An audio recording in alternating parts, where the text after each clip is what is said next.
Good evening, gearheads. Welcome to your Sunday night with Speed City. This is John Massengale sitting in the studio in Austin, and I am joined by Jonathan Green and Les Kaiser via Zoom.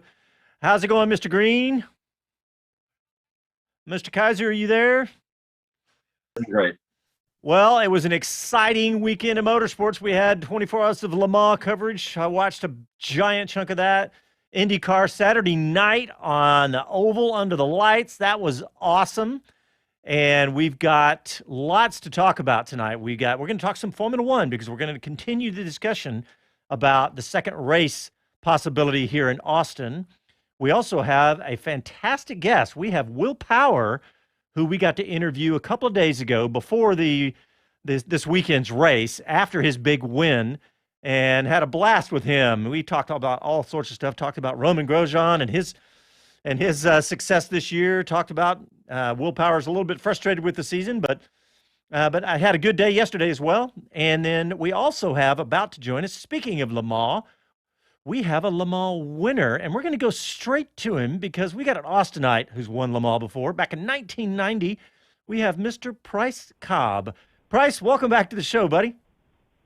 Hey, guys. Thanks so much for having me.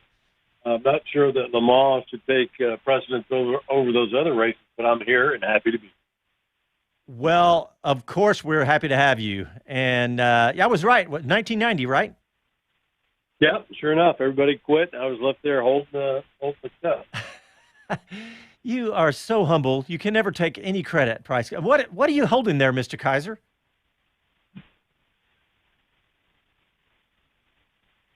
Did we lose Les? What is that? It's some sort of trophy for what? 24 hours. Yeah. Of lemons. All the cool people have them. You losers, whatever. Well, you're right. We don't have that one, but I still don't know what it was, but it's some sort of trophy for 24 hours. It was a thank you gift is what it was for not showing up, I think. Okay. Well, Price, what did you think of the Le Mans race this weekend? It was certainly it was 24 hours. And actually, I'm not even going to joke because it was great as usual. I mean, you have to, every year is different. So sometimes it's, edge of the seat, nail biter. But nonetheless, I don't care how you slice it. It's tough, guys. It's really tough. And to see them all have to start the way they did the first few laps after that deluge. And if you haven't practiced in the rain, it's crazy talk. So the fact that more accidents didn't happen, I was surprised. But then let's skip over for now Sophia Porsche's horrible accident, and then let's get right to the end. There's nothing more heartbreaking than to be leading the race in LMP2 on the last lap with 100 yards to go and your car stopping. Now, come on. I know that was heartbreaking. I can't even imagine that. It's beyond. And I know that most people, 24 hours is 24 hours. But it's truly, except for me, it's truly more difficult than you think because, it's emotional, it's physical, it's hot, it's cold, it's draining, and particularly in LMP2 was a heck of a race between many cars. There wasn't really a runaway, granted, even if there was a little gap there, a whole slew of cars could have won that part. And in actual fact, as you guys know, it looked like, let me back up. Some people thought that LMP2 cars were going to win outright. That didn't happen, but nonetheless, to go that, I either want to be out of the race right off the bat so I can make my dinner date with my buddies, yeah, or I want to finish the race. I cannot fathom 100 yards to go after 23 hours and 59 minutes. I'm sorry. Price, let me ask you a question. When you won it, you were with a factory Jaguar entry, Martin Brundle, all the rest of it. What about James Glickenhaus and the achievement that they did to take on the world? Literally, he's a TV producer. I mean, heck of an endeavor. Well, Jonathan, I'd have to agree with you. And, that was one of the things that, I'm sorry, I should have brought that up. If you stand back, if the world stands back and takes a look at what the Glickenhaus team achieved in such short order, I mean, come on, they took on the might of the world, Toyota in essence, Peugeot, although they run under a different name today. Amazing, Jonathan. And then, okay, they weren't quite quick enough. But come on, both cars finished the race. I mean, I don't know what else to say. There's really almost no higher accolades that could be handed out to Jim and the group. And, of course, I hope they keep with it, because if they started out this strong, I can only imagine. Yeah, heck of a story. I've been looking them up. I knew nothing about them, and clearly it's an incredible story. They raced the Baja, they raced the Nürburgring, they only take on the hardest races. Yeah, no question. And to me, it was interesting. I never knew that they'd done Baja until a couple of years ago. And forgive my ignorance, Jonathan and guys, I don't remember the class they run. But again, it's a purpose-built car by them to take on all comers in that class. And once again, heck, they've won that. So there you go. Amazing. Yeah, an American team doing this well. I mean, their goal, did you guys see the goal they set out, I guess, a year ago, is that they were going to go and beat Toyota. That was their goal. And, everybody's going, yeah, right. You're going to go beat Toyota. But, I mean, in that context, no context at all. They really were impressive. That was incredible that they could do what they did. I mean, just to finish the thing. Yeah, and again, to finish let me back up, not only to finish, but to finish both cars. Granted, had a few difficulties, but I still point out let's look at the difficulties that everybody has had through their team's sort of careers until they were victorious. Now let's back up and say, we all know that achieving a BOP, a balance of power or performance, however you want to call it, that's truly, equal. It's still difficult. I don't care at the best of times. And Glickenhaus's car was not a hybrid. So what can I say? All of it was magical to me. Well, I also think that Corvette should get a pat on the back for doing so well and coming second in GT Pro. Don't you think, John? Yeah, he's asking me. He's asking me that question, Price, because I was watching this and everybody kept saying, "Oh, they should be so proud. They should be so proud." All the commentators, they kept saying it all weekend long. They should be so. And then the news headlines, "Oh, Corvette should be so proud." I'm like, "Oh, wait a minute. This is not like Corvette's first rodeo." And this is Corvette. By English people. This is Corvette. Yeah, it's a bunch of English people going, really what they're saying. The way I was interpreting that was, yeah, you guys in Corvette, we're happy you're not winning, you're not beating. And I know they're racing Ferrari, right? But still, Corvette's been on that top step of that podium many times at Le Mans. And yeah, you're right. This is the new generation car. Now, they've had it. They've been racing it for a year now. But, Corvette wants to win. If you ask everybody in that garage, are they proud right at that 24-hour mark? No, they're pissed because they didn't win. Right. And, well, I really take that attitude. I really thought you'd allude to our German correspondent said, "Oh, Americans in F1." Oh. What were you saying, Price?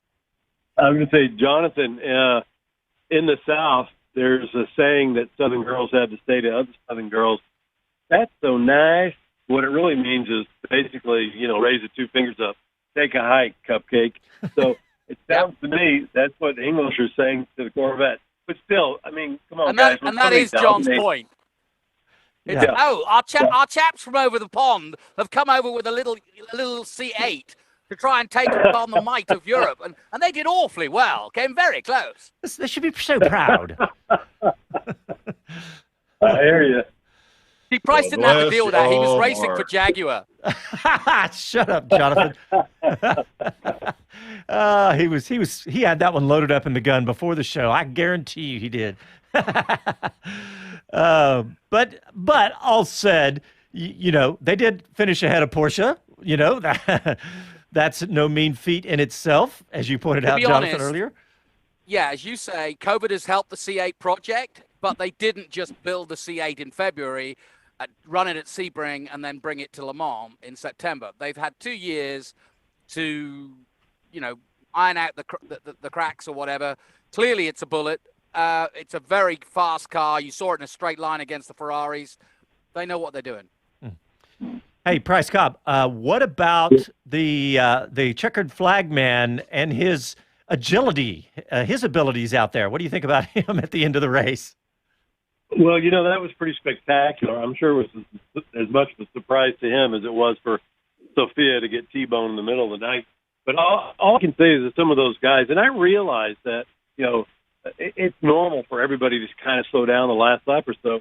But if you're truly in a battle like that LMP2 car, I believe was still, you got to be careful.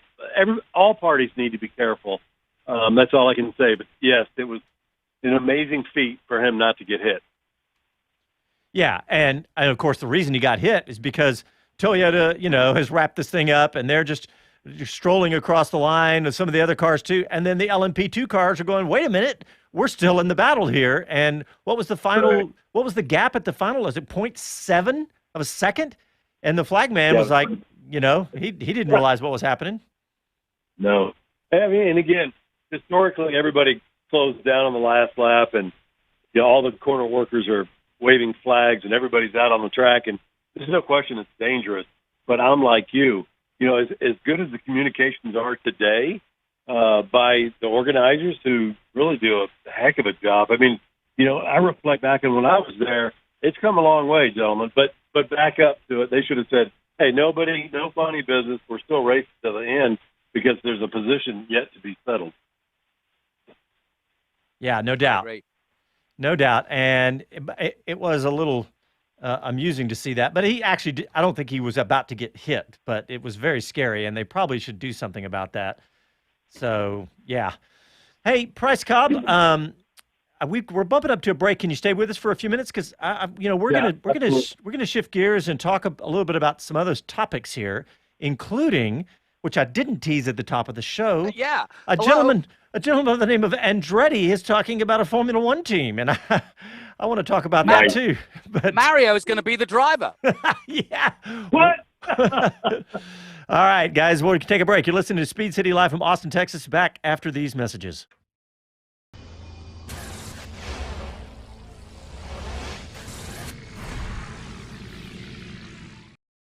Hi, this is Bob Varsha, commentator for Sports Cars, Barrett-Jackson, Collector Car Auctions, and more. You're listening to Speed City. Welcome back to the fastest hour in radio, Speed City. We need to add Speed City commentator to that Bob Varsha resume soon. Hey, Jonathan, I know you wanted to ask Mr. Price Cobb about this Andretti Formula One story. Yeah, well, while we've got a distinguished American driver on the show, one who has crossed the generations over the years, and I think he will be very interested on this story, which came out 2 days ago, saying that Michael Andretti is in talks to buy a Formula One team, and those teams that are potentially viable are not Haas, although he had talks with Haas. They are Williams, Alfa Romeo, or Sauber. And he has not denied or said he is or isn't, but he said he's in talks and he is looking at it. And I just wondered, Price, your thought on an Andretti name being back in Formula One. Well, clearly from my end, it would be sensational. And let's back way the heck up when it was all about Mario. So few people have been able to, in essence, drive anything. A few come to mind, of course, Mario Andretti, A.J. Foyt, Parnelli Jones. You could argue Tony Stewart. And we all can't say that wouldn't have been more prevalent today if people's contracts would let them do other things. But so having said that, and then, of course, I've known Michael not terribly well, but I got to run Michael's son, Marco, in a race car as Marco was coming through the ranks and growing. So, from my end, I couldn't be more excited. Now, are you guys telling me, do you reckon it would be a second American team, or do you not know that yet? No, he's had talks with Haas. They did not go to fruition, and so Haas turned him down as a potential. I'll be darned. So it would be a second team. That would be sensational. And, of course, we look at the Andrettis today, not that Haas doesn't know what's going on, but doggone it. I mean, Michael and Mario both having been there, it tells you a lot. They know what to do. And look at what they do today. What Michael accomplishes today with his teams across the world, a winner in every one of them. Yeah, you can't. I mean, Andretti is probably the most household name in America in racing. I can't imagine. I mean, that's pretty hard to argue with. I mean, but you think about the credibility that it brings worldwide too. I mean, you think about the Haas team. Yeah, everybody knows Stuart Haas Racing here in the States, and I'm sure that it carries weight across the world. But man, Andretti, this would just be. I mean, this would be a dream as far as I'm concerned, and I think it could attract drivers, and I think that's the next topic. Do we think that he could drag drivers like what, Jonathan? Colton Herta? Colton Herta and Alexander Rossi, who currently drive for him? Yeah. What do you think, Price? Oh, no question. I mean, so obviously it would be exciting for us, being bums from the USA, to see somebody in the United States being given an opportunity. Because I have for the longest time reflected back on it, even when I had a couple of kids living with us, learning to drive, and they kept dreaming about F1. And although what I'm about to tell you sounded defeatist or trying to talk them out of it, but I was a realist. So all I ever said was, guys, an American has a slim chance to ever race an F1. That doesn't mean no chance, but I think if you wish to move forward in the United States, let's do road racing and oval track racing just so you cover all bases and then go from there. So back to your question. It's super exciting for me to see the Andrettis and to hope that they would put one of their own American drivers in the car and give them a shot. So, Price, think about this. The conversation, let's say you're Michael Andretti and you approach Rossi or Colton Herta or any American driver, and you say, we're about to do this. And to me, the driver is the key more than anything else to flipping the audience completely. We've seen a massive shift this year. And, Jonathan, I want you to talk about those stats. But if you could go to Colton Herta, let's just say, Colton, what if you were the guy that was responsible for finally making Formula One a mainstream or close to mainstream sport? I'm not saying NBA, NFL, NBA, but level, but close to mainstream, let's say. I mean, because you could almost put that weight on their shoulders and say, that they could achieve that. Do you agree? Are you talking to me or Jonathan? You, Price. Oh, absolutely. And I'm not sure because I'm just not close enough as to which one of those guys it should be. But right now, if you pick one of the young Americans that clearly have the ability to win races, in today's crazy times, I think it would be wholesale. I really believe that.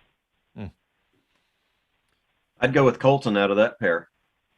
Well, Bryce, I've got one more question for you. Your the new endeavor you're involved in, which is drivetrains. Am I right in saying that these are the sort of drivetrains we would see at Le Mans or in high-end cars? Tell us a little bit about what you're up to.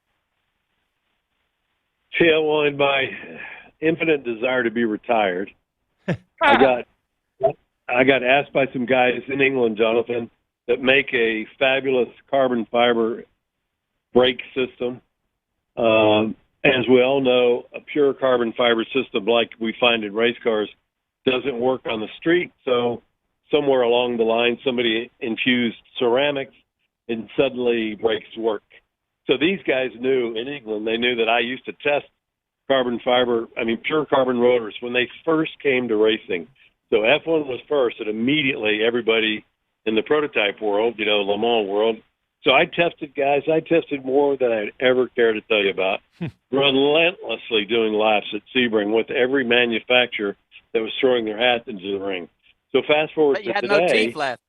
I had nothing. You'd argue that I should be croaked over from black lung, but because I'm sure I breathe as much as anybody in the coal mines, which is awful. I'm not trying to be funny. I'm just saying it's awful. But again, all that's changed. The brakes are not like they were when we first started out. But so anyway, my buddies from England reached out to me and says, we're not making the headway we should make.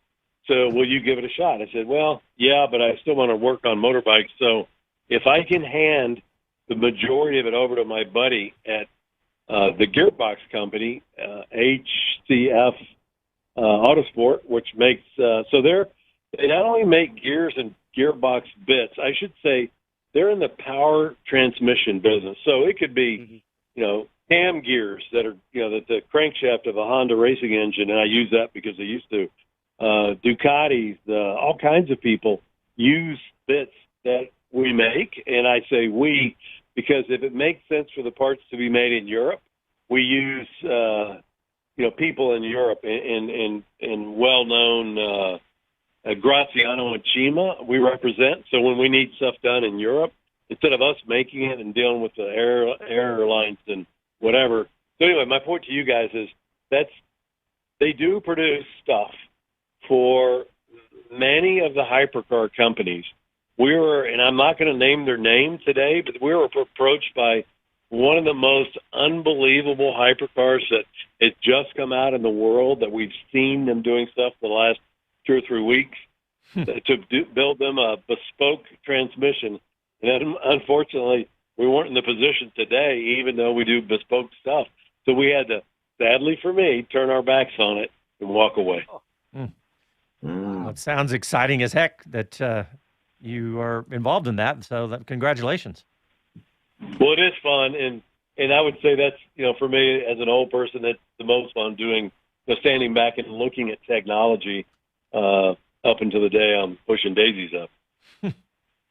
Oh man, so guys, here's how cool it gets is when you're like in your own garage working, and Price Cobb rolls up on the most beautiful Honda CBX, practically like still under warranty, and we had the best time just hanging out yakking bikes and stuff, but he's off to a new adventure on a new bike. Price, tell us how you're going to cross the country here. Well, several things. So, yeah, I've purchased a new Moto Guzzi V85, so I like weird stuff. And, y'all are going to laugh, but to maintain a bike like that, it's very simple, unlike my Ducati Multistrada, which I love. I would argue that was the best bike I've ever owned. But for an old person to take care of it, it was too much. I wanted to ride more and work less. And that's not fair to Ducati, but I'm saying as an old person. And so think about the Guzzi with the V-twin with the cylinders that peek out from underneath the gas tank. So I get on my little shop stool, roll up to it, pop the valve covers off, which are, oh, by the way, at chest height. And then work on it. It doesn't have a chain, so it's to have a shaft drive. So it's an 850cc. And I'm going to ride it across the country on a thing called the Trans-America Trail. It's 4,300 miles of dirt road. I'm going to go do that. Of dirt road. Holy mackerel, 43. Please tell me you're going with somebody. Yeah. As a matter of fact, my neighbor, who's my buddy from high school, and we grew up in Dallas, we both bought V85s together because we just want to get out to ride before it's time to have a dirt nap. Wow, that's amazing. The guy doesn't, he's unsuccessful at retiring. Yeah. He's unsuccessful at occupying a rocking chair, and that's why I like this guy. Let's give him Michael's number. Let's give him Andretti's number. We'll get him back in work. Yeah. Hell no. Oh, that's amazing, Price. Congratulations. When do you leave? Good luck. We haven't quite decided that because obviously we need to start paying attention to what the weather's going to be like. And, I don't want to be out in the worst possible times and the worst, some of the country's awful. And you can find all kinds of YouTube, stuff to see what it's like to ride. And some people keep telling me, you need to ride something smaller. The problem is I've been lucky enough to do the Colorado 500, which is, it's really a charity ride. Put on by the Dollenbachs for years in Colorado. But, so I've ridden all the nastiest roads. I should say I've chewed on rocks on the ground because the bikes made me fall on the ground. I didn't do it myself. They made me. But this road across the United States, there's enough sort of fire trails, if you will, as opposed to nothing but rocks, that I think the V85 is the perfect bike. A lot of people do it on smaller bikes, more enduro-based or actually, off-road, 100% off-road bikes. That's not for me. And I've ridden, big enough bikes in the worst conditions that this is the right choice. Wow. Well, Price Cobb, I hope that goes well. You need to check in from the road with us. How about that? And Yeah. we'll see how it's Well, going. But we could do that. That would be awesome. But meanwhile, guys, as I've said, I do follow you guys because that's where my real source of information comes, and I'm not kidding you. And so I look forward to see the development of this Andretti thing and wherever the rest of the racing life takes. well, you can know that we will be following that story extremely closely. So, well, Price Cobb, thank you, buddy. We appreciate your Le Mans Thank you, guys. input. We appreciate everything, and look forward to seeing you in person sometime soon. Okay, guys, Travel safe, thanks buddy. so much. All right. Yeah. All right. Well, Thanks, coming up, Price. we got to take a break, but after the break is our exclusive interview with the one and only Will Power. And you're listening to Speed City live from Austin, back after these messages.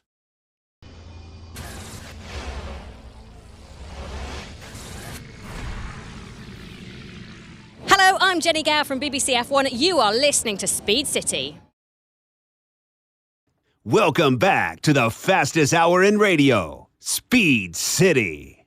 All right, welcome back to the show. We are going to jump right into this interview that we did a couple of days ago with Will Power, and this was fresh off of his win at the Indy road course. So here's Will Power. All right, Speed City fans, we are over the top excited to have our next guest after watching him win the IndyCar road course at Indianapolis. Will Power. Will, welcome to Speed City. Oh, thank you for having me. Well, we appreciate you coming on, and congratulations for the win. It was really exciting watching you. And I'll tell you, Will, one of my favorite parts was watching your wife's face the last couple laps of coverage. It looked like you were winning your very first race. Yep, she's very invested in the results. So she gets very nervous, obviously, but she also is getting nervous because she wants me to have a win. She knows that what it means to me and all that. So that's why she's that way. But mainly she's that way for safety. She's seen me have quite a few broken bones and bad hits and crashes. So yeah. Yeah, well, my question is, having watched you race for so many years now, how do you explain 2021? Because, like you said in the press, the team have supplied you a great car. It's just, I don't know, it's just a weird one. What do you think has not been going right for you? I mean, IMS has always been good to you, but really, it's been a weird season, hasn't it?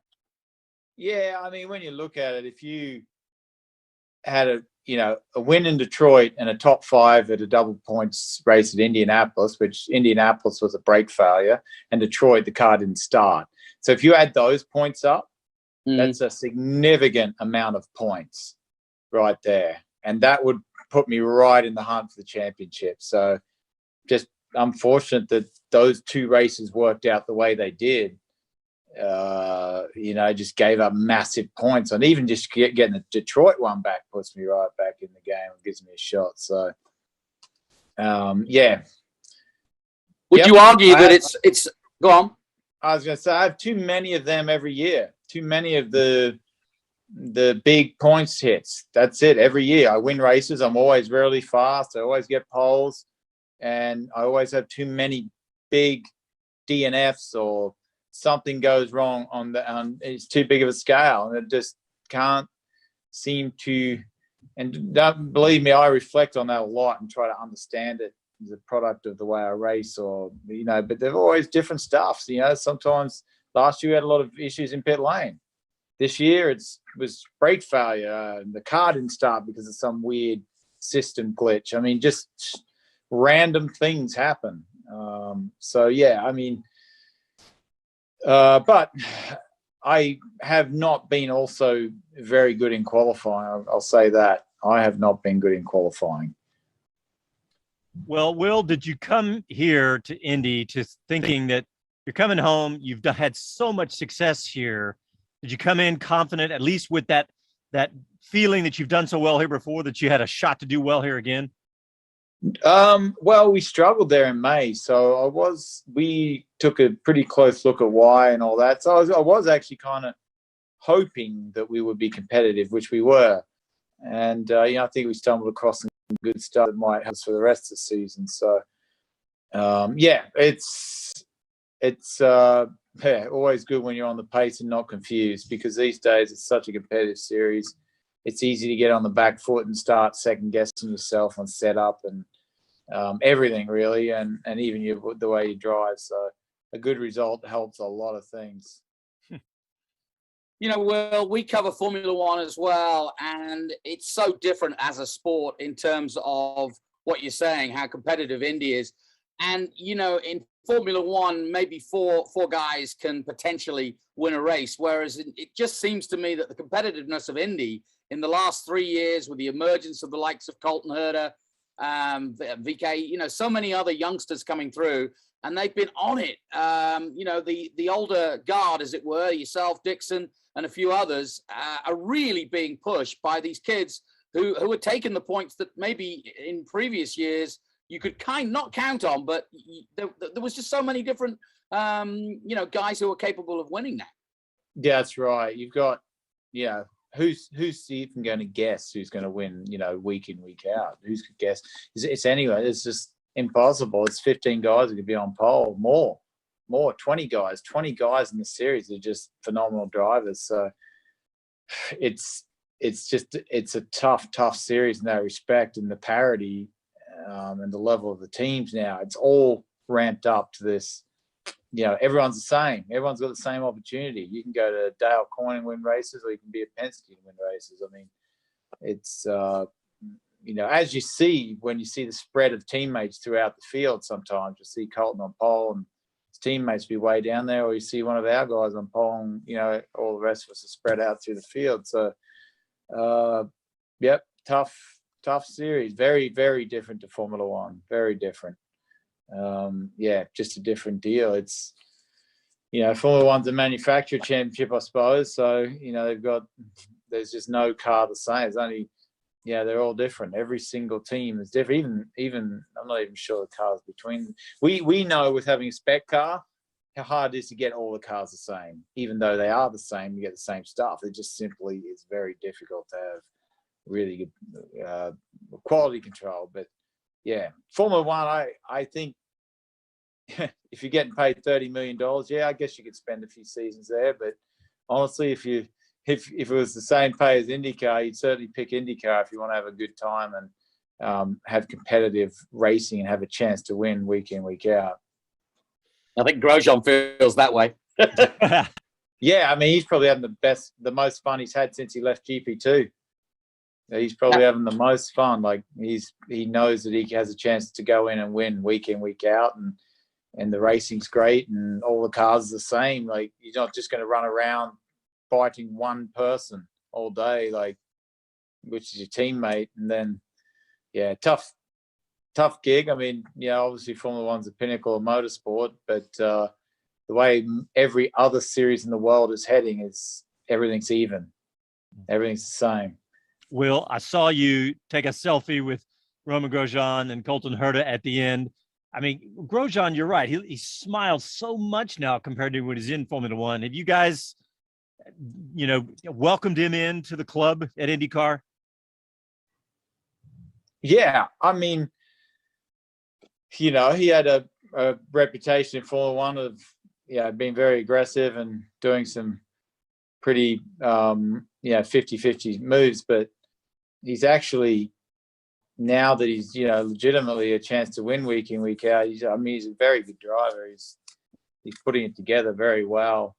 Maybe that was just his situation in Formula One, a bit of frustration in there that, he just has never had a chance to win and just dug too deep for anything he could get. But I mean, everyone that comes to IndyCar paddock realizes it seems as though it's a much more friendly paddock. But I don't know. I think that probably happens in most series when you're racing the same guys for a few years, week in, week out. I mean, you have that kind of respect where, we all respect what each other does. And, you can see on the track, the way we race each other for the most part is pretty respectful, but still very hard. Last point on Grosjean, he gets his first oval this Saturday night. I mean, just your thoughts. I remember when you started out having done, Formula Renault, and you came into Indy, and obviously had to go through that baptism yourself. So how do you think that's going to be? We got to test there. Yeah, I mean, it's definitely a different discipline. It's understanding the limit of the car is a lot tougher because you can't run off or spin off or anything without a big accident. So yeah, it's something he just has to creep up on, and it's actually a track that resembles a road course more than most ovals. You do downshift and brake into turn 1, 2, and so it has a bit more of that feel. I think I think he'll take to it pretty well. It's not a side-by-side sort of race either. It's a very inline race. You just kind of fall into place, and you can't really pass anyone. It's it's tough, to put on a good race there. But it's if you're a rookie, it's probably not a bad thing that you're not going side-by-side a lot. And Iowa would be a different story for someone like him. Very different stories. A lot of degradation. A lot of, like here, it doesn't really dag, and and it's very difficult to pass. Hey, Will, I want to go back to something Jonathan was talking about, the new young drivers, but correct me if I'm wrong. You turned 40 this year, and you just won your 40th race. That's got to feel pretty good. Definitely. As hard as it is to win our race in IndyCar, to have 40 wins is amazing. And to still be winning in my 40s is amazing. Still qualifying at the front, racing guys that are 20 years younger than me is, pretty cool. I'm just still loving it, and still get very frustrated when I'm not competitive, and, try to really understand why. So, it's very, very happy and a relief really to win, to be 15 and the 15 years in a row now of a win a year, at least a win a year. I think there's only one season where I've won less than 2 races, and that was in 15. And so hopefully I can win multiple races this year. Well, without going into too much detail, I mean, I know that, like I said, you're a senior member now, but something that young racing drivers don't tend to talk about because they don't like to dwell on the negative, and they don't want to dwell on a slump potentially. But how do you do you deal with it yourself? Do you look to other people to help? How do the wife, whatever it might be, but how do you personally deal with the fact that, I mean, each and every one of you wants to be a winner and are winners, but how do you deal with that situation when you're not the champion? Well, it's been quite a while for me for that. Like, I haven't been a champion for a long time. So I think if you're having a slump, the quicker you get on top of it, the better. The quicker you don't, start thinking it's bad luck or this or that you realize that there is some work to do, and there is some things that you've got to learn and change, the better. You can't dwell on it for long. It's a bit of a lesson this year. It's the first time I felt like I've had a true slump of actual performance. And you've still comes down to the same thing. You gotta work at it. It's not easy. If it was easy, everyone would win. Will, you seem like to me that you're so competitive. I mean, when you're not doing well, I can see the frustration. You can almost see it with a helmet on. I guess we just know you so well that if you're not doing well, you're so frustrated, so competitive. You think that helps stave off some of those slumps, that you've got that fire burning so hot? No, I've always said it. There's only a handful of people in every sport. Not even a handful. It's a couple of people who have that absolute. It's just a little bit extra, and it's all about. It's a fire in the belly. It really is. It's that just ridiculously strong desire to win, and that frustration when you don't, which, the frustration can be a negative, honestly, but it comes with that personality type. Big frustration without results comes with the personality type that wins races and wins championships. It's, it's the best guys in the world in anything, business, motorsport, football, whatever it is, they all have the same trait. They all have that same attitude. Tom Brady's the classic example of that. A guy that just seriously puts the work in. Simple as that, and has a fierce desire and a bit of a perfectionist. It's not ideal for family life and all that, but it's the sacrifice that you make if you want to be exceptional at something. Will, you've been really vociferous in the press this last week. You got stuck behind Hinchcliffe for 20 laps, and there was talk of you had NASCAR with you, and there's talk of that lucky dog rule. And I know you you spent a lot of time talking about it, but just for our viewers, what's the answer effectively? Because basically they, as a back marker, they want to stay on the lead lap, but they're just ruining the race for you. That's right. The answer is giving cars that are a lap down their lap back under yellow. Yeah. That's the answer. It's very simple, because no one's going to complain about getting their lap back if they're a lap down. And no one's going to complain if there's a blue flag rule, because they know they're going to get the lap back and they're not going to fight you. I mean, it's a win-win situation, and it's an easy solution. So it's certainly something to me that really needs to be talked about in the off season with IndyCar. I mean, why in this competitive field that we have now, where you have 9 different winners in 11 races and 12 races, and you still got back markers fighting the leader. I mean, it's such a mix-up field. We don't need to be having any manipulation of races to create action, falsely create action for the viewers. I mean, we get enough of that in IndyCar. It's really the most competitive series in the world. So yeah, the answer simply is give those guys a lap back under yellow. I mean, yeah, simply all of them, not just one lucky dog. It needs to be just give them their lap back. Simple. And we don't have that many yellows, so it's not a big deal.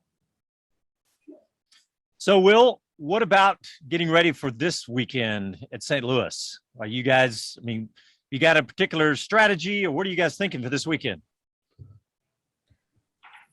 Yeah, we, all we can do is go off the information that we had last year. Scott McLaughlin did test there with a rookie day, and got a little bit of information there, but we just got an hour and a half practice. You got to be very quick and efficient with your changes and understand the direction of the cars. You can't really do much on the sim because ovals are so finicky to get the car exactly right with condition and tire and all that stuff. So, yeah, very much a track position race. Very much a track position race.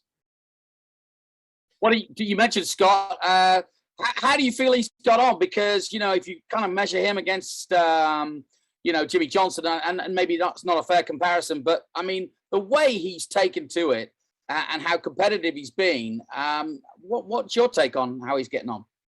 He's done about how you would expect someone coming over, especially if you're learning to drive an open wheel car. Not that he had to.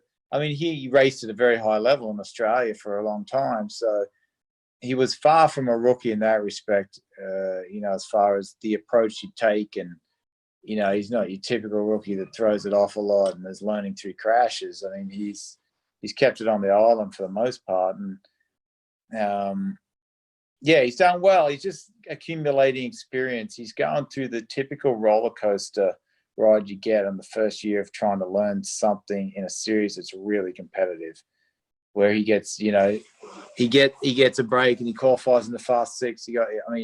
Texas, he got second.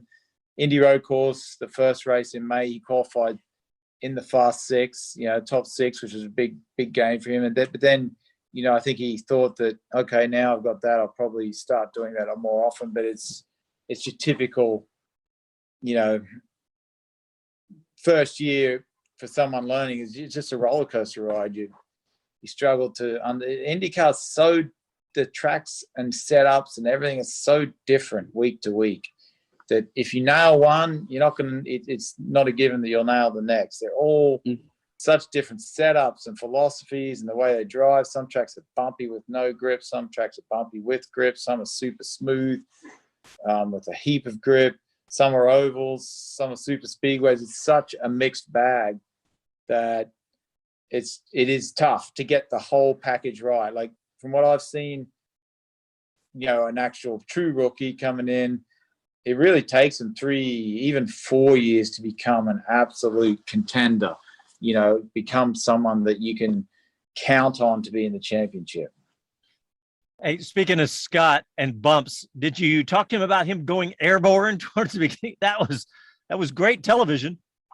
Yeah, it wouldn't have been great for his back, but that was a big move right there. He just bailed straight over the curb. Oh my God.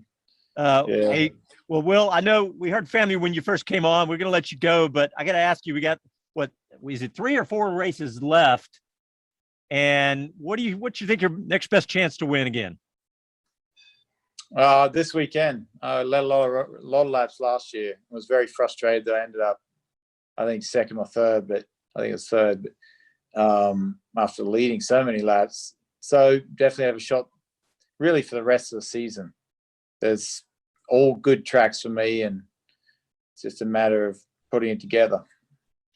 Well, we sure miss you guys here in Austin. I wish that you guys could come back here, but we do love watching the sport. So we appreciate your time today, and congratulations again on the win.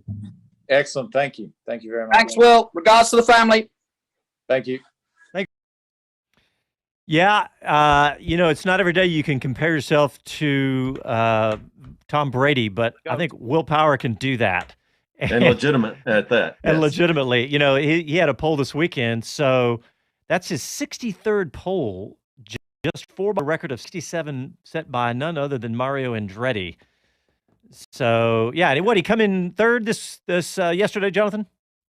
Yep, third on Saturday night at the Oval, yep. And what a great race that was, guys. Didn't y'all? I mean, that was a fantastic IndyCar race. I love that on a Saturday night like that, under the lights. It was awesome. And Grosjean? Yeah, I was about to say, and what about Grosjean? Talk about a new lease on life. He was overtaking people on the high side, and even his spotter was like, "Whoa, go!"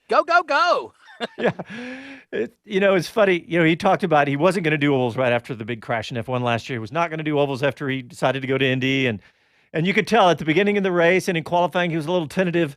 But it didn't take, I guess, maybe halfway, and all of a sudden Grosjean was just tearing it up. He got on a tear there. He passed he moved up 6 positions or something at one point, almost in a row. Mm-hmm. Really impressive. And McLaughlin remains, to me, an incredible phenomenon, the way he's taken to it. Well, guys, we've got about 5 minutes left in the show. I want to talk about, we haven't talked about, we've talked about Austin and now the possibility of a second race. And just so if you're listening and you don't know how serious this is, about a month ago or so, maybe a little less than a month ago, the F1 website, F1 Experiences, which is the official travel website of Formula One, showed the Texas Grand Prix on their website. So this is more than a rumor. Now, the problem is we're still dealing with COVID. In other words, the U.S. Grand Prix and the Texas Grand Prix. Exactly. So we have the U.S. Grand Prix, which is scheduled for October 24th on Sunday, and then the rumor is that it's the week before, so it'd be October 17th. And so this is more than a rumor. And had we not had a big spike in COVID, I think there would have been an announcement, an official announcement by now. And we had the Japanese Grand Prix just canceled. And, just furthering the fact that they need more races. But we do have, we talked about it last Sunday night, and that is we do have in fact, our producer, I think he can pop it up on the screen again. Yeah, he's got it now. Where we got the COVID numbers in Austin, where they had dipped a little bit last week, and they spiked a little bit, but they've dipped again. It's way too early to call a trend. It's not good. I wish we had seen continued dip, continued downward spike, but it's still very, very possible that this happens because we had ACL announced this week, Jonathan, right? They are going to continue. And ACL are doing both their weekends starting in October, the same weekend as MotoGP is supposed to be here, and they have said that you will need to show a form of vaccination or have had a negative COVID test within 72 hours, so they are taking a responsible attitude towards it. It's the same weekend as MotoGP, so again, I'm very interested to see what the Circuit of the Americas those both MotoGP and Formula One will insist on. It's important for it to go ahead. and yeah, the jury's out, so to speak. Okay, well, here's a little anecdotal evidence is that I have this weekend, I had to get out and about. I had to go get some tools. I had to go get some supplies and stuff. We were working on my car this weekend, me and my son, and stopped and picked up some food. And everywhere I went, it was 100 or 95% masked up people here in Austin. And look, I don't want to go into the political side of it, but if the masks work, we're going to see a continued downward trend. And if that happens, if we continue to see downward, I think this is going to happen. I am Mr. Glass half full, but still, I think if it continues, that it'll happen. So, will that mean that Billy Joel will play 2 weekends and we'll get his full catalog? Yeah, maybe so. That is a good question. What's going to happen? Who's going to be the concert for the weekend? We don't know what's going to happen. By the way, it was called on the F1 Experiences website when it was up for a matter of hours, I think, the Texas Grand Prix. That would have been that weekend. So we'll see what that happens. And that's like a whole nother country. It is like. Well, one thing I know, it's going to be big. Well, I definitely think that if we continue this path, that we'll get it. But hey, we had a couple of the stories that we wanted to get in. We just have about a minute. Actually, we got time for one more story. Jonathan, did you have one more? Oh, yeah, the numbers. ESPN. I wanted to pick up on what ESPN was. ESPN hoping to extend U.S. Formula One rights deal, which was a strange headline because what does that mean? It was like a non-story. But once I dived into it, it said that in June, 6 races of the 23, ESPN's ratings averaged 900,000, and that's up 50% from 2020 and up 36% from 2019. So Formula One figures in this country, and we're helping it on the radio side, but on the TV side, the French Grand Prix, over 1 million viewers, and that's never happened in this country. So it's growing, the interest in Formula One. And if Andretti gets involved, who knows? Yeah, if Andretti gets involved. Yeah, that's it. Exactly right. That's what we need. Well, speaking of helping on the radio side, if you don't know, we do the Formula One pre-race and post-race before the official broadcast on national radio, before and after the play-by-play that's done by the BBC. If you want to listen to that every Sunday, we got Bob Varsha helping us out with that. That is, go to our website, speedcitybroadcast.com, to find out how to listen to that. But thanks, everybody, for tuning in. Thanks to Price Cobb. Thanks to Will Power. And, of course, we will talk to you next Sunday. Ciao, y'all. Happy trails.